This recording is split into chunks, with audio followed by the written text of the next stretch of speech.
Y ahí empezó a formarse todo un movimiento que, si ustedes ven los artículos de Rothbard de los 90, la política populista, sí, populista, de Donald Trump, la política populista de Donald Trump es enteramente rothbardiana. Y más aún, espero que no se ofenda Javier con lo que voy a decir, Javier es, digamos, la derecha populista, es el libertario populista en Argentina. ¿Por qué? Porque es popular. Porque es popular y porque el tipo le ha llegado a chicos, que incluso chicos de clases medias bajas y de clases bajas, que ahora entienden de economía porque un tipo popular les llegó a despertarle del mito socialista, de la siesta, de la eterna siesta socialista. Quiero señalar que estoy infinitamente agradecido por la definición que me regaló mi querido amigo y hermano Agustín Laje. Es decir, estoy orgulloso que haga esa analogía con el Rothbard sabio del final, que el Rothbard paleolibertario, que además habla de el libertarismo popular.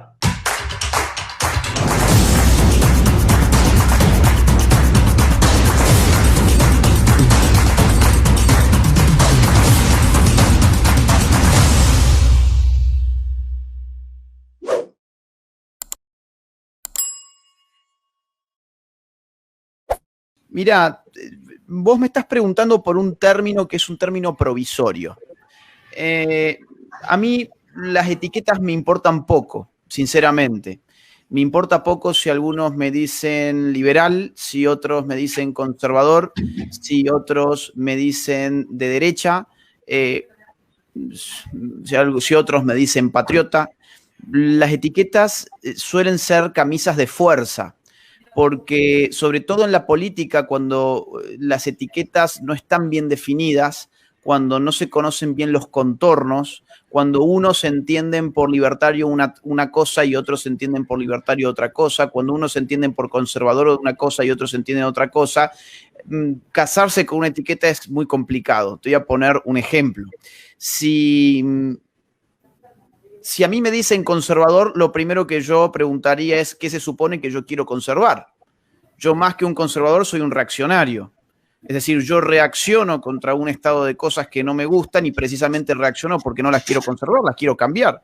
Yo no quisiera conservar a la ONU, por ejemplo, en el rol que está teniendo actualmente. Yo no quisiera conservar el gasto público que tiene el Estado argentino, por ejemplo, ni el nivel impositivo. Yo no quisiera conservar la ley de aborto que se ha aprobado hace algunos meses en Argentina, por ejemplo. Entonces, si un conservador es quien quiere conservar un status quo, yo definitivamente no soy un conservador.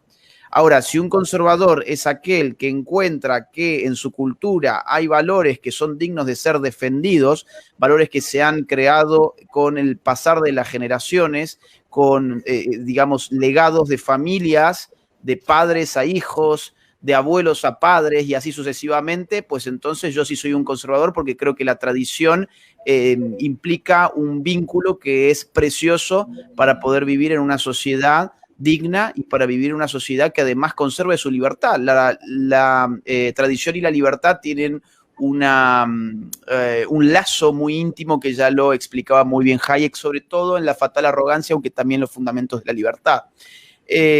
Un patriota, bueno, ¿qué es un patriota? Un patriota es quien ama su patria, quien ama su suelo, quien ama a sus antepasados, quien ama la historia de su pueblo. Entonces soy un patriota. Si un patriota es quien ama al Estado, pues entonces no soy un patriota. Entonces, yo encuentro que el principal escollo para definir qué puede ser una nueva derecha no solamente es la provisionalidad de la terminología, es una terminología que en definitiva no remite a mucho, sino que los distintos componentes que están girando en derredor de ese término están mal definidos, no sé si mal definidos, pero se prestan a muchas confusiones. Hecha esta aclaración, vamos a suponer que tenemos muy en claro qué es un patriota, qué es un libertario o un liberal libertario. Prefiero hablar de libertarios más que de liberales porque los liberales a veces se confunden con los liberals de los Estados Unidos y ahí ya esa ecuación a mí no me gusta en absoluto, estoy en las antípodas de los liberals. Yo sería un republicano, un conservative, digamos, en los Estados Unidos, pero voy a hablar entonces de libertarios más que de liberales. Hago este brevísimo corte comercial para comentarte que este video está patrocinado por el Instituto N&W Professional Traders. Si querés aprender a invertir, hacelo como un profesional. Supongamos que tenemos claro, por ejemplo, que el libertario es una persona que levanta la bandera de los derechos individuales, las libertades individuales y el Estado mínimo. Vamos a suponer eso. Que el patriota levanta la bandera de la importancia de la propia tierra, del propio lugar, de la propia historia, de una vida en común con sus compatriotas. Bueno, vamos a suponer que eso es el patriotismo. Y vamos a suponer que el conservadurismo es aquel movimiento que defiende la importancia de la tradición y de los cuerpos intermedios que se han generado espontáneamente a lo largo del tiempo, un tiempo que va mucho más allá de lo que son las vidas individuales y que, sin embargo, la civilización ha sido construida no por individuos, sino por estos largos procesos tradicionales. Bueno, si esto es así, yo creo que una nueva derecha sería una articulación entre aquello que puede unir a estos tres esquemas ideológicos, ¿sí? Donde hay puntos de contacto, no son idénticos, no estamos hablando de lo mismo cuando hablamos de patriotas, libertarios y conservadores. Estamos hablando de distintas posiciones que en un contexto dado que es el actual, yo encuentro que pueden articularse políticamente. Voy a decir rápidamente qué pienso que puede dar cada uno. Yo creo que el patriota, por ejemplo, su virtud es haber desconfiado desde siempre de los organismos internacionales y estar defendiendo, en este caso, las soberanías nacionales. Es decir, sobre nuestro territorio, sobre nuestra patria, nosotros nos autodeterminamos. Esa es una exigencia patriótica, ¿sí? Entonces, hoy, frente a la amenaza globalista, el patriotismo se levanta como una valla de contención imprescindible para lo que puede ser un proyecto de nueva derecha, o ustedes pongan el nombre que les guste. Nueva derecha es un concepto, es un término francés de Alain de Benoit, pero se puede poner el término que a ustedes les guste. X, Y, Z, me da lo mismo. El libertario, ¿qué le puede dar? El libertario tiene la virtud de conocer muy bien la economía, enriquecer a los pueblos, ¿sí? Tener medidas y políticas públicas económicas que le quitan el peso al individuo de un Estado explotador, de un Estado totalitario, que es lo que tenemos hoy en todos los pueblos. Es decir, el Estado ha venido creciendo sin parar desde la constitución del Estado moderno hasta hoy. No hemos visto, digamos, individuos más libres como la gente piensa. Hemos visto sucesivamente individuos con mayor carga del Estado. Entonces, ¿qué tiene el libertario? Una política revolucionaria. Recién Javier hablaba de la revolución. La revolución no tiene por qué, en principio, ser violenta. Han habido revoluciones que no han sido violentas y, de hecho, las revoluciones más importantes no han sido violentas.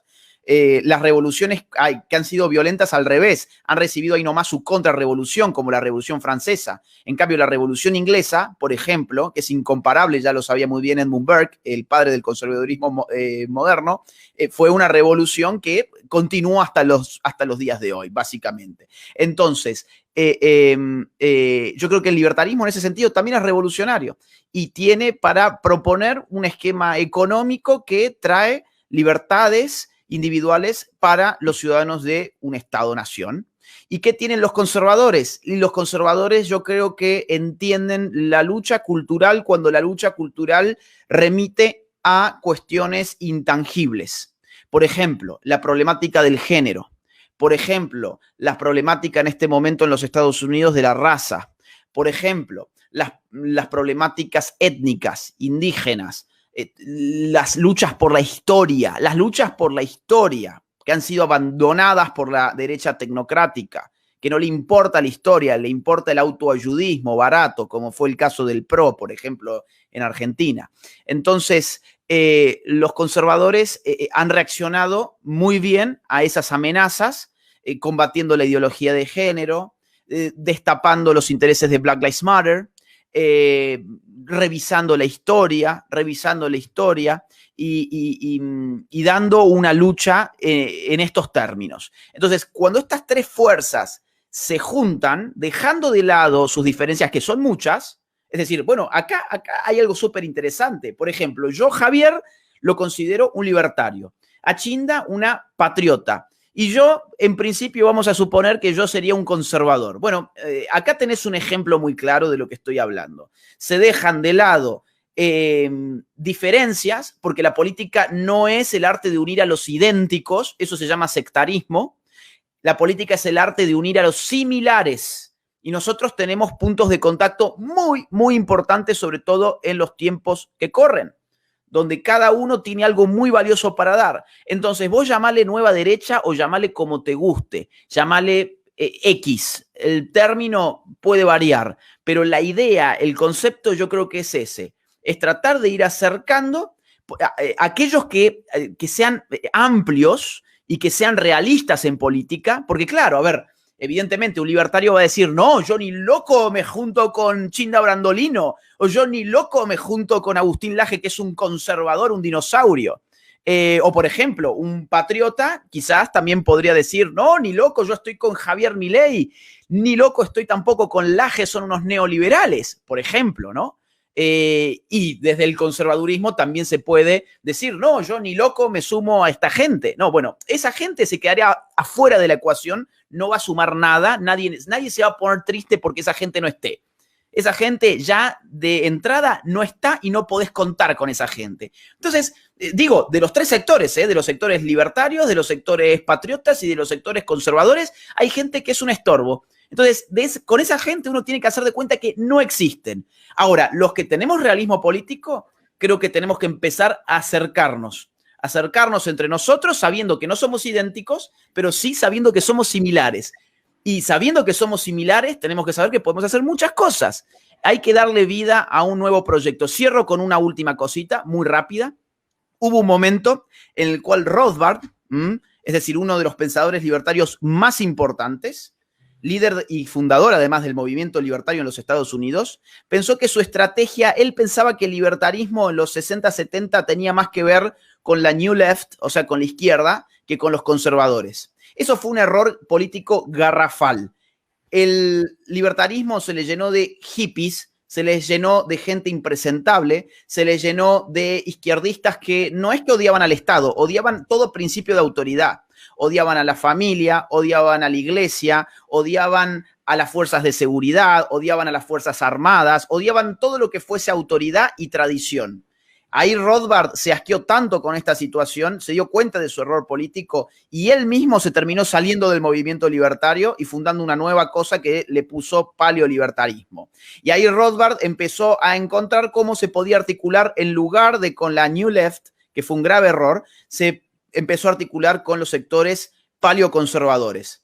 O sea, no los neoconservadores que son estatistas, sino los paleoconservadores que tienen muchísimo en común con los libertarios. Y ahí empezó a formarse todo un movimiento que si ustedes ven los artículos de Rothbard de los 90, la política populista, sí, populista, de Donald Trump, la política populista de Donald Trump es enteramente rothbardiana. Y más aún, espero que no se ofenda Javier con lo que voy a decir.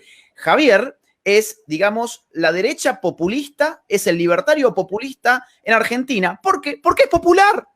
Porque es popular y porque el tipo le ha llegado a chicos, que incluso chicos de clases medias bajas y de clases bajas, que ahora entienden de economía porque un tipo popular les llegó a despertarle del mito socialista, de la siesta, de la eterna siesta socialista. Entonces, dejemos de tener, y cierro con esto, porque si no me voy por los mamos, pero dejemos de tenerle miedo también a lo popular.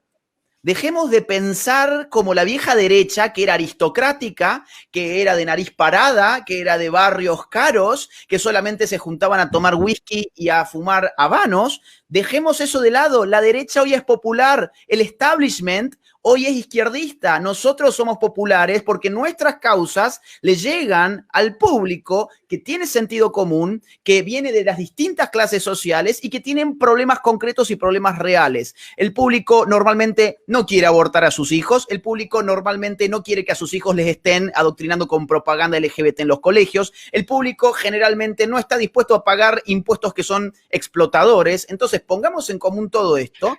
Hagamos una fuerza en ese sentido y nos acerquemos a los sectores populares. Yo les aseguro que incluso las clases obreras nos van a escuchar mucho más a todos nosotros que los que lo escuchan a los zurdos, que solamente se han vuelto una recua de imbéciles universitarios que no tienen ningún contacto con la realidad. Así que yo lo dejo acá. Giancarlo, te agradezco el tiempo. Agustín, muchísimas gracias. Javi, tu micrófono está ya. Un segundo, por favor. Sí, claro. Quiero señalar que estoy infinitamente agradecido por la definición que me regaló mi querido amigo y hermano Agustín Laje. Es decir, estoy orgulloso que haga esa analogía con el Rothbard sabio del final, que el Rothbard paleolibertario, que además habla de el libertarismo popular. Es decir, el pensamiento liberal que llega a todas las capas sociales. Porque esto es muy importante. Un conjunto de imbéciles en Argentina, ¿sí?, que te llevaban a cabo la defensa del liberalismo durante esa época dorada y oportunidad única que fueron los 90, consideraban, y esto además lo han escrito explícitamente, que en realidad era fatal y era aberrante y horrible lo que yo hacía porque estaba llevando el liberalismo a las masas. Porque el liberalismo tenía que ser para un ambiente universitario y para una élite. Y son esos mismos, digamos, repugnantes los que han hecho que el liberalismo se convirtiera en una vergüenza, en que las reuniones de liberales hicieran que un ascensor quedara grande. Y encima son esos después los principales tiradores de piedra. Es decir, esos que hicieron de ser liberal una vergüenza, encima después critican. ¿Sí? Entonces, y esto además hasta han tenido el tupé de escribirlo. O sea, que no es que lo han dicho al pasar. Entonces, me parece, digamos, además, o sea, agradezco infinitamente, digamos, la reflexión de Agustín, porque de hecho, hace unos días atrás, o quizás ya un mes, digamos, en la cátedra de Philippe Bagús, en la Universidad Rey Juan Carlos, donde está la maestría en economía austríaca que dirige Jesús Huerta de Soto, me convocaron a hablar porque justamente, digamos, cómo se daba esta batalla. Y justamente una de las líneas era meterse en el ruedo y hacer popular al liberalismo. Así es que quiero que sepas, querido Agustín, que aun cuando este tema no ha sido parte de nuestras charlas, me siento absolutamente honrado con que me hayas dignificado con una definición de Rothbard, que además no solo adhiero, sino que además es lo que estoy tratando de hacer, que después el resultado podrá ser bueno o no, habré sido capaz o no, digamos, podré o no, no sé, o quizás lo sepa hacer o no, lo que fuera.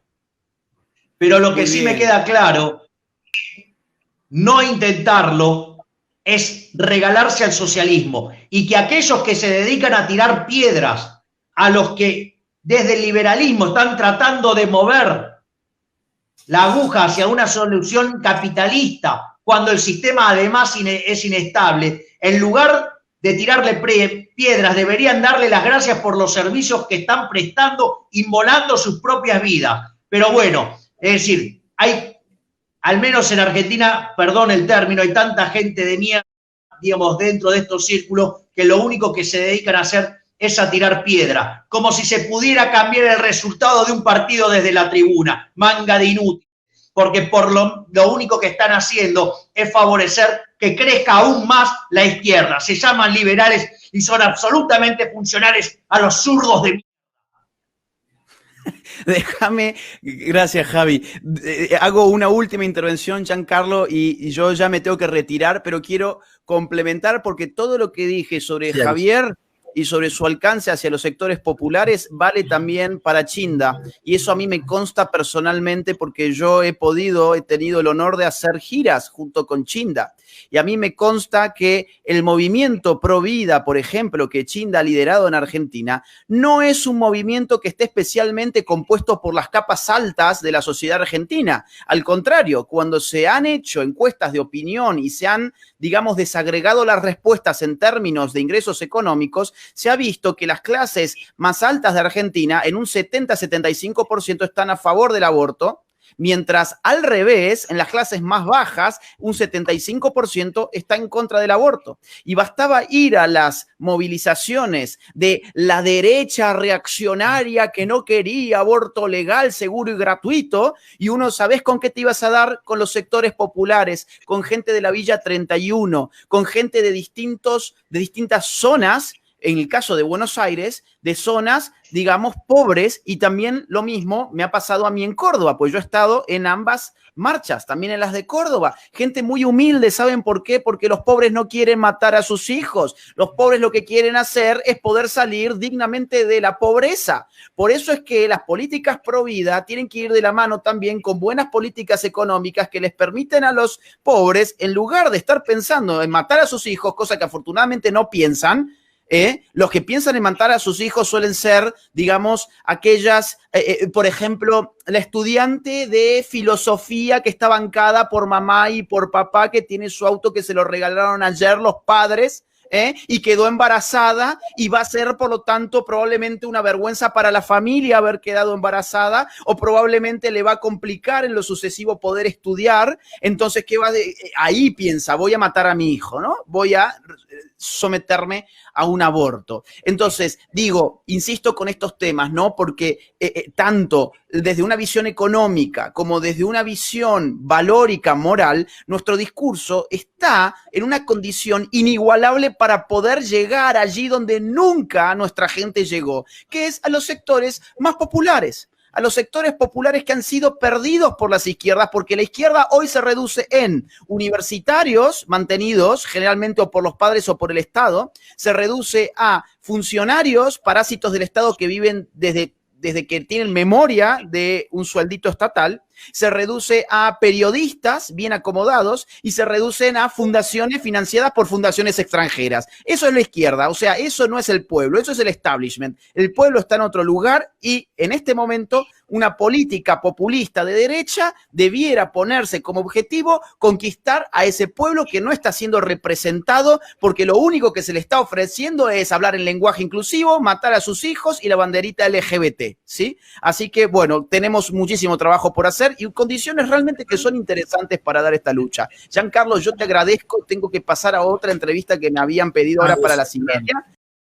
Este video, al igual que todo mi trabajo, es posible gracias a las colaboraciones económicas, libres y voluntarias que estoy recibiendo a través del sistema de Patreon.